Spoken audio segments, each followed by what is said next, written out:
Karaps Paduano. Thank you, Chairman. Anyway, Mr. Chairman, before I proceed with Ms. Aka Alice Go, I will direct my question to Ms. Cassandra Ong. Ms. Cassandra, during the previous hearing, when you were asked by the members of this committee about your educational attainment, sabi mo po nag-ALS ka, tama? Opo. Anong taon yun, nag-ALS ka? Huwag mo sabihin na you double check naman. Pwede ba makalimutan mo kung nag-ALS ka, wala? At saka anong taon? 2016. 2016? Hindi ko po sigurado kung ano yung exact year. 2017. How old are you now? 24 po. Oh, that is 8 years ago. So you're 16 years old the time. Na nag-ALS ka? Around 16, 17 yata. Okay. What school? I forgot na, Mr. Chair. Oh, Public school po siya. ha? Public school Anong school po. nga? Mo alam kung saan school ka na-enroll for the ALS? Oh. Baka hindi ka nag-ALS. Baka sa ibang bansa ka nag-aral. Pwede po magsabi. Yes. Mr. Chair, hindi po. Nag-ALS po ako. It's parang ilang beses lang po ako pumasok. Pero around like sa Sabi mo, May- nag-ALS ka, tapos ngayon, ilang beses ka lang pumasok. Tinatanong kita ngayon kung anong school. Ay, bakit incriminating ba yung tanong ko? Hindi po, Mr. Oh. Chair. Hindi ko lang po sigurado kung ano ang pangalan ng school. Ay, pwede ba yun? You're lying. You're lying, Ms. Cassandra Ong. Remember, you're now cited, previously you're cited in contempt, and I will once again cite you in contempt for lying. Hindi mo alam school? Kasi alam ko na hindi mo sasagutin kasi yung next question is, papakuha ko yung record mo kaagad-agad. Alam mo na yun, kaya hindi mo sasagutin. Oh, Hindi po, Mr. Chair. Hindi ko lang po talaga matandaan. hindi nga eh. Kahit sinong tanungin mo dito, Mr. alam Chair. nila kung saan sila nag-elementary, saan sila nag-high school, saan sila nag-aral. Mr. Chair, Yes, Chairman Akop. with your indulgence, Mr. Chair. I yield my time to, No, I just want to ask Miss Ong. Ako po yung matanda na eh, pero alam ko pa rin kung saan ako nag-graduate ng elementary school. Alam ko rin kung anong buwan at taon ako kinasal. Tapos ikaw, batang-bata ka pa, hindi mo alam kung saan ka nagtapos. Anak ng tinapay naman, oo. Ay, mapipilitan akong i-second yung susunod ni Honorable Paduano. Oh, Ms. Cassandra Ong. I-double check ko lang po. Oh, yun, right hindi, I will not accept that answer of yours. now. But, Eto, yung mamamayan na nanonood sa atin. Lahat dito nandito. Alam nyo kung saan kayo nag-graduate elementary, di ba? Alam nyo kung saan kayo nag-graduate high school? Alam nyo kung nag-ALS kayo, saan kayo nag-ALS? Ako alam ko, Mr. Chair. O, alam mo, ko. di ba? O, hindi naman maedad lang, pero hindi matanda. Si Chairman Abante, alam niya. Why you're asking your lawyer? Bakit mo ba check? Ay, hindi, Mr. Chairman. Isang tanong pa lang to. Ms. Alice Go, ang dami, Cassandra Ong, ang dami pa akong tatanungin sa iyo. But, Mr. Chairman, with that, once again, I move to cite in contempt Ms. Cassandra Ong for not answering the question of this representation in violation of our internal rules, Section 11, Paragraph C of our internal rules. Second. Ako. There's a motion to cite in contempt Ms. Cassandra Leong for violating Section 11, Paragraph C of the Rules of the House. Any second? Duly seconded. Any objections? No objections. The motion is approved. She is now cited in contempt, the second time. Second motion, Mr. Chairman, from any members. Mr. Chair? There was a second. Yes, Congressman Akop.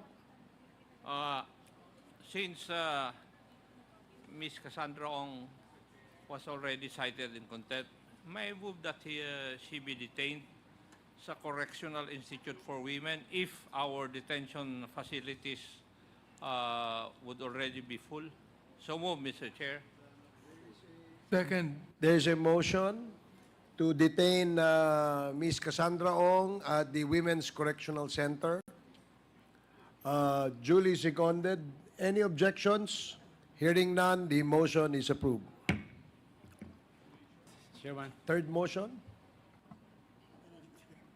Wala nang third, second na, Mr. Chairman. Anyway, Mr. Chairman, ganito lang po, yun lang pong first question ko kanina. But alam ko po, kanina pa, well, in fact, when Cassandra Ong was asked by Congressman Pimentel, alam mo kasi, yung mga tinatanong kanina ni Chairman Pimentel was already on record.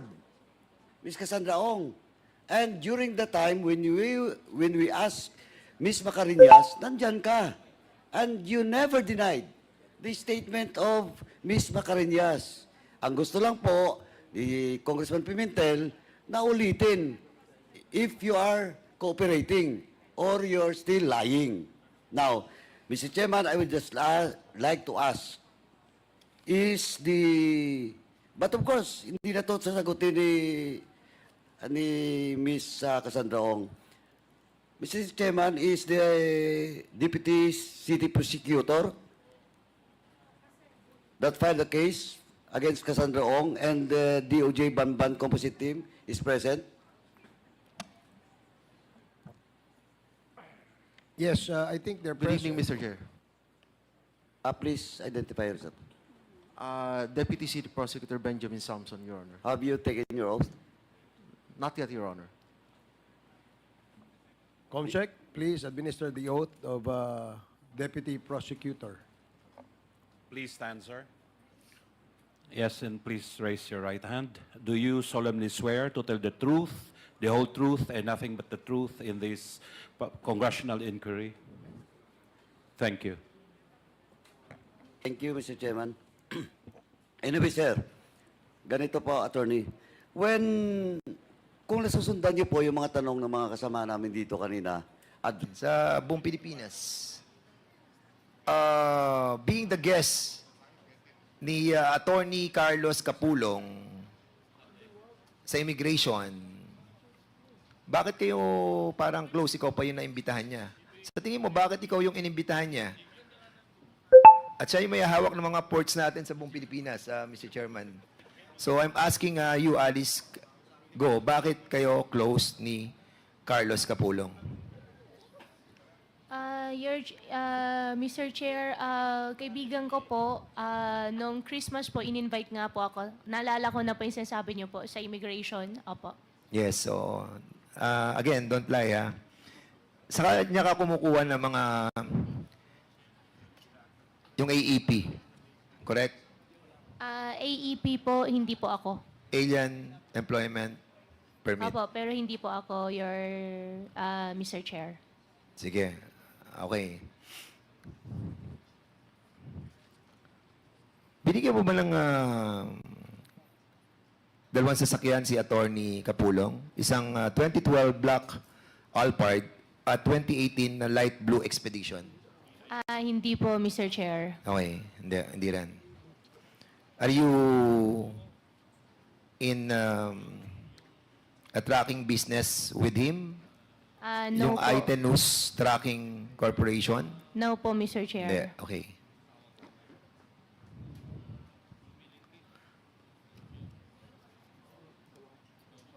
Attorney Ungkad. Andito ka ba, Attorney Ungkad? Attorney, do you remember, taga-immigration ka, di ba? Yes, sir. You remember that time that Alice Go was the guest speaker in the Christmas party on December 2022? No, Your Honor. I'm assigned at the head office. But you heard about it? No, Your Honor. I just heard it just now. Okay.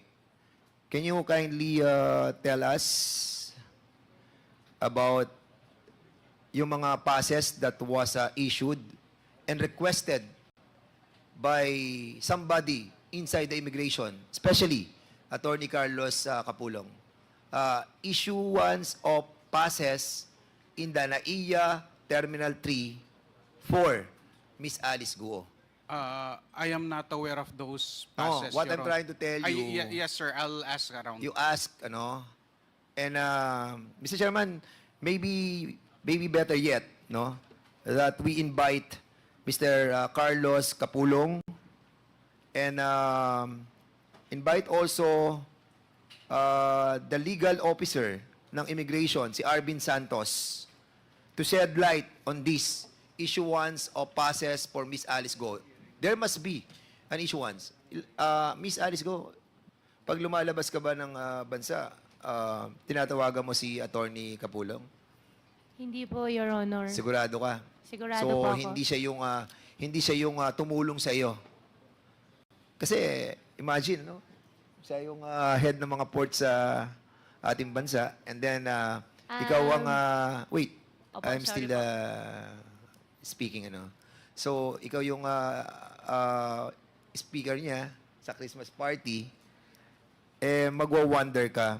And, I just wanted to find out as well, you remember yung raid ng NBI saka ng Bureau of Immigration sa Banban Tarlac, wherein yung 322 mga Chinese nationals were apprehended. Di ba kanina pinag-usapan natin yon? And you remember that, ano, no? Opo. And accordingly, Mr. Chairman, according to this report, no, that I have gotten just now, Commissioner Morente, Commissioner Alegre, and Associate Commissioner Toby Javier signed